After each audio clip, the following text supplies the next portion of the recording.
Craig Kilborn is here, best known for his work with the Fighting Bobcats of Montana State University. I led the Big Sky tournament. That was my Big Sky conference. I led the Big Sky tournament. It's great to be here. Celtic pride. We're going to be okay in Game 7. Well, thank you. Thank you. You're for a Minnesota kid. Well, Kevin Garnett, he played Minnesota. KG, he was the MVP of the league when he was there. Anyway, Craig Kilborn, who you know from a million shows, well, The Daily Show, and he was on ESPN back in the day, and of course his show following Letterman, and now he's got a new show on Fox. You're up against that. Your new show on Fox is going to be at 7 at night. That's right? correct, sir. So you're up against all those like weenie guys, like Billy Bush and stuff. All those Aptly put. Yeah, all those odd little weenie guys. Yeah. Yeah, you'll kill them. And Mario Lopez and all these weird guys that are on opposite you. You know, you're speaking my language, sir. How's that? You're describing them appropriately. Oh. No, I'm kidding. Yeah, I thought, I used to have a late night show and I enjoyed it, and then my friends, of course, they say I'm the architect of early retirement, whatever the hell that means.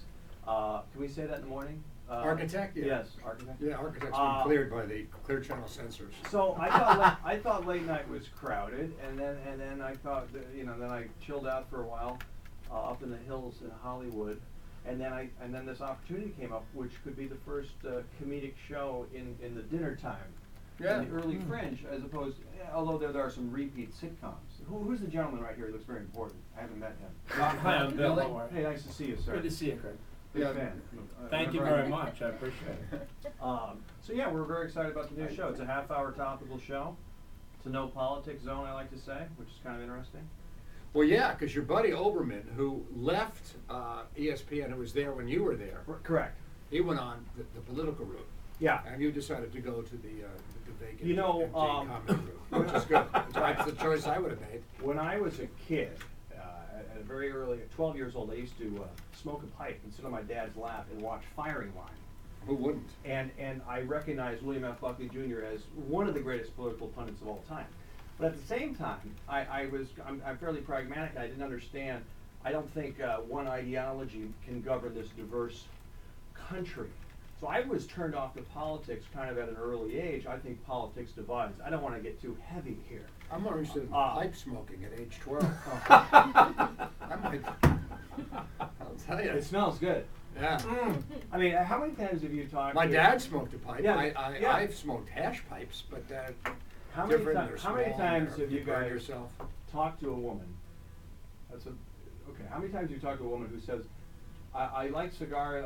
My dad used to smoke a cigar on the golf course, and I enjoyed that smell. But it's also like pipes. Our father would smoke a pipe. It's a nice smell. You want them to smell their father. That's why to this day I still wear Old Spice because It's a bargain, anyway. It's a psychological. First of all, it's a 50 cents for Yeah. a big thing, but it's also it's comforting to women. They Yeah. smell their dad.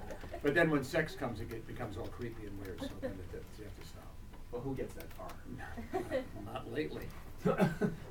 We're talking. Craig Kilborn is leaving late night. Well, you left. Who took over? Ferguson? I don't know. Craig, he's Yeah. great. Good energy. Yeah. I love all the guys. Kimmel used to. We do these test shows before my CBS show. You have to get everybody the system up, and Kimmel did a test show. So I think they're all good guys. They do a nice job.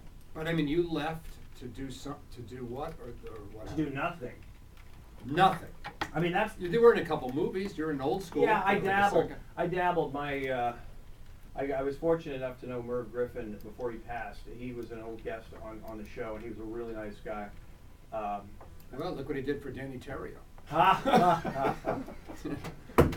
Danny Terrio was sort of radio joke.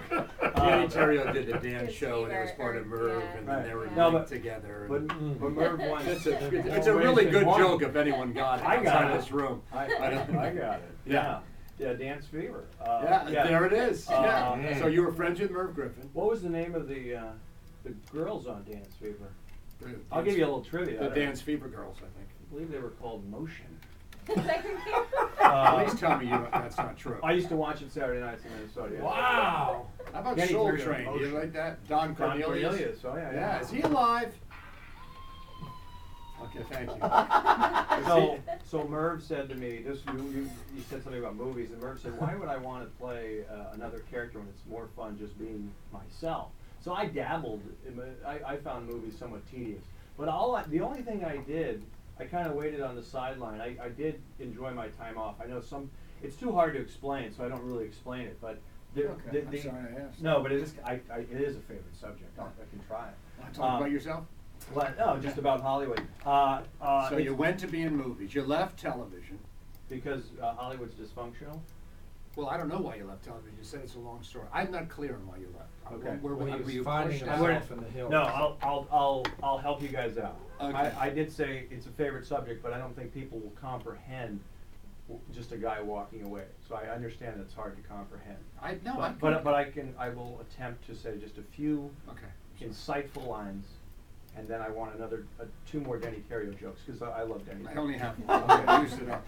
No, my mother said to me years ago, there are two types of people, those that have to be on stage and those that enjoy being in the audience. I'm comfortable either way. I'm most comfortable with at least 1 foot outside of the Hollywood industry. It's fairly silly and dysfunctional, so I enjoyed my time off. The only thing in the industry that I worked on the last few years was a half-hour comedy, a sitcom.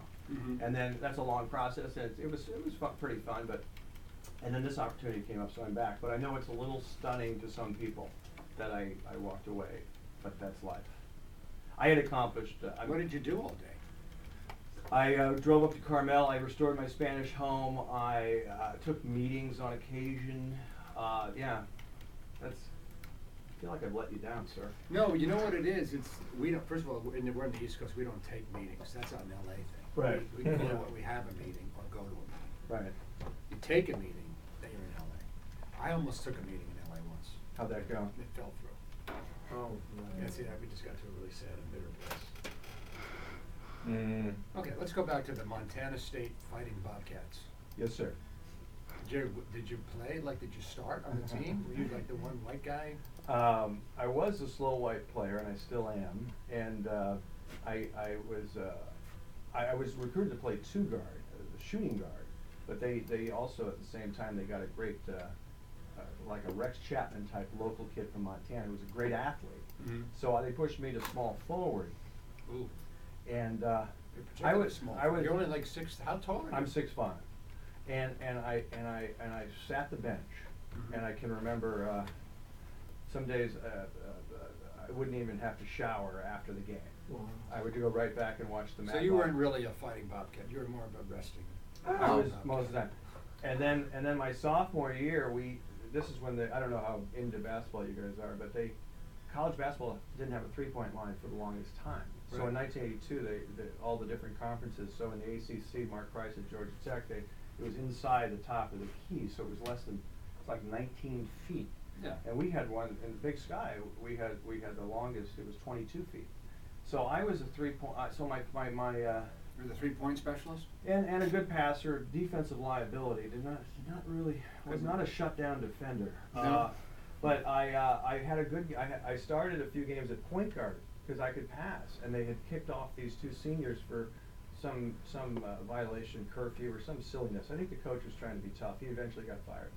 But But you digress. I had a 20-point game. I was very excited up at Moscow, Idaho, against the Idaho Vandals at the Kibbie Dome, and I was. He remembers it like it was. Oh, yeah. This is 1983. 8 of 9 from the floor, 4 Yeah. of 4 and 3 pointers. Wow. I played all 40 minutes and I had 2 turnovers. We lost, but hey, Oh, who cares? what's that all about? Yeah, who cares? Yeah, not about the team, never has been. No, not for Greg. No. Yeah, it's not for CBA. Little CBS. Does Fox know that you could walk at a moment's notice? Mm. You got a wanderlust. Do they know about the Kilbourne wanderlust? How long is your contract? Like a I don't couple remember. months? I don't Yeah, remember. it's a couple months. I don't remember. Yeah. Well, Anyway, so here's the deal. You've nailed me. Craig Kilbourne's new show starts June 28th, which is, when is that? Couple weeks. Couple weeks, 2 weeks, in 2 weeks, and it's on at 7 o'clock, 5 days a week. You're bringing the 5 questions and all those things you Yes, do? sir, and some new things. 5 questions and some new Well, fun good for you. segments. That's going to be fun. You shooting out of LA? Yes, sir. Yes, we are. We have Yeah. some guests. We got a lot of guests there in LA. Yeah. Yeah, We'll do that. that'll be fun. That'll be fun. I don't know. I'm going to miss Billy Bush, but Oh, I'm Nancy I'm O'Dell. switching over. No, Nancy's not even on. Oh, no? No. God.